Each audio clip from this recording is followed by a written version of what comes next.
అదరగొట్టే కారం రంగు రుచి ఆచి కారం పొడి. విద్యార్థులకు అదిరిపోయే గుడ్ న్యూస్. సంక్రాంతి సెలవులపై ప్రభుత్వం కీలక ప్రకటనను వెలువరించింది. ఏడాది సంక్రాంతి పండుగకు 7 రోజులు సెలవులు ఉండనున్నట్లు కీలక ఆదేశాలు జారీ చేసింది. ఈ సెలవులపై ముందు గందరగోళం నెలకొన్నప్పటికీ తాజాగా ఒక స్పష్టత వచ్చింది. అదేంటో చూద్దాం. ఏపీ, తెలంగాణలో సంక్రాంతి సెలవులపై కొంత వ్యత్యాసం కనిపిస్తోంది. ఏపీలో జనవరి 10 సెకండ్ సాటర్డే నుంచి జనవరి 18 సండే వరకు మొత్తం 9 రోజుల పాటు సంక్రాంతి సెలవులను ప్రకటించింది ప్రభుత్వం. కానీ తెలంగాణలో 5 రోజులు మాత్రమే సంక్రాంతి సెలవులు ఇవ్వనున్నట్లు ఓ ప్రకటనను వెలువరించింది. దీంతో కొంత గందరగోళ పరిస్థితులు నెలకొన్నాయి. సాధారణంగా జనవరి నెల అనగానే సంక్రాంతిని అతి పెద్ద పండుగగా ప్రతి ఒక్కరూ జరుపుకుంటారు. ఈ పండుగకు వారం 10 రోజులు సెలవులు ప్రకటిస్తూ ఉంటాయి పాఠశాలలు. అయితే ఈసారి సంక్రాంతికి సెలవులపై అనేక వార్తలు సోషల్ మీడియాలో చక్కర్లు కొట్టాయి. దీంతో ఈ అంశంపై తీవ్ర గందరగోళం నెలకొంది. తమ పిల్లల స్కూల్ విషయంలో చాలా జాగ్రత్తగా ఉంటారు పేరెంట్స్. హాలిడేస్ని బట్టి టూర్స్ని ప్లాన్ చేస్తూ ఉంటారు. అయితే ఈసారి 16వ తేదీన కనుమ రోజు పాఠశాలలకు రావాలని విద్యాశాఖ చెప్పినప్పటికీ దానిపైన కీలక మార్పులు చేసే ఛాన్స్ ఉన్నట్లు తెలుస్తోంది. పండుగ తెల్లవారే స్కూళ్లు రీఓపెన్ అయితే విద్యార్థులు బడికి వస్తారా అన్న ప్రశ్నలు చాలా మందిలో తలెత్తాయి. 2026 హాలిడే క్యాలెండర్ ప్రకారం జనవరి 11 నుంచి 15 వరకు సంక్రాంతి సెలవులు ఇవ్వనున్నట్లు విద్యాశాఖ గతంలో కీలక ఆదేశాలు జారీ చేసింది.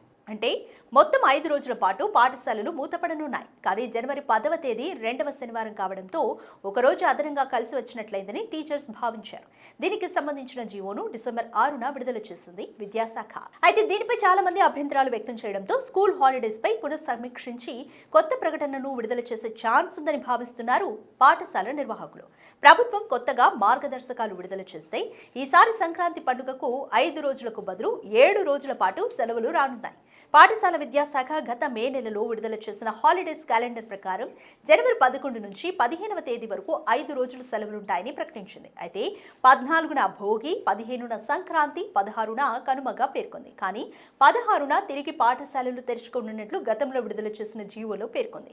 దీంతో అటు టీచర్లు, ఇటు విద్యార్థులు, వారి తల్లిదండ్రుల్లో గందరగోళం నెలకొంది. ఈ క్రమంలోనే మరోసారి పునఃసమీక్షించిన విద్యాశాఖ అధికారులు జనవరి 10న 2వ శనివారం హాలిడేగా 16వ తేదీన కనుమ పండుగను కూడా సెలవు దినంగా నిర్ణయించాయి. అంటే జనవరి 17 శనివారం పాఠశాలలు తిరిగి ప్రారంభమవునున్నట్లు తెలుస్తోంది. ఇలా కొత్తగా నిర్ణయించిన సెలవుల ప్రకారం జనవరి 10 నుండి 16 వరకు మొత్తం వారం రోజులు సెలవులు ఉండనున్నట్లు తెలుస్తోంది. దీనిపై మరో 2 రోజుల అధికారికంగా ప్రకటనను వెలువరిస్తామని చెబుతున్నారు విద్యాశాఖ అధికారులు. ఇదిలా ఉంటే ఈ హాలిడేస్ విషయంలో ఉపాధ్యాయ, విద్యార్థి సంఘాలు ప్రభుత్వానికి కొన్ని సూచనలు చేస్తున్నారు. జనవరి 17న శనివారం స్కూల్ రీఓపెన్ అయితే 18న మళ్లీ ఆదివారం కావడంతో తిరిగి సెలవులు ఇవ్వాల్సి ఉంటుంది. పైగా పండుగకు ఊళ్లకు వెళ్లిన విద్యార్థులు కనుమ రోజు సాయంత్రమే బయలుదేరి సొంతూళ్లకు చేరుకునే అవకాశం ఉండదని చెబుతున్నారు. మరి దీంతో మరుసటి రోజు స్కూల్కు వచ్చే అవకాశం ఉండదని భావిస్తున్నారు. అందుకే 18వ తేదీ ఆదివారం వరకు సంక్రాంతి సెలవులను పొడిగించి జనవరి 19 సోమవారం పాఠశాలలు రీఓపెన్ అయ్యేలాగా ఆదేశాలు జారీ చేయాలని విద్యాశాఖను కోరుతున్నారు. మరి దీనిపై ప్రభుత్వం ఎలాంటి నిర్ణయం తీసుకుంటుందో చూడాలి.